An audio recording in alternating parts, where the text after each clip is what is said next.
Sono Adele Toniut, giavellottista del Team Treviso. Ci troviamo al campo di atletica di Montebelluna, dove è iniziato tutto. Sono arrivata qui a 6 anni e non me ne sono più andata.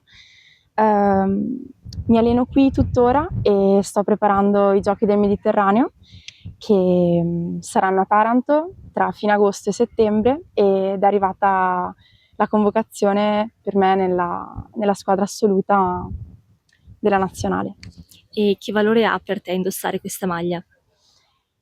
È un grande onore, è anche un sogno che si avvera. Fino a quando sono bambina guardavo questi atleti della nazionale assoluta, fortissimi, e con grande ammirazione, e essere riuscita a entrare in questo mondo è un'emozione indescrivibile. Una stagione piena di record e risultati positivi, qual è il tuo prossimo obiettivo?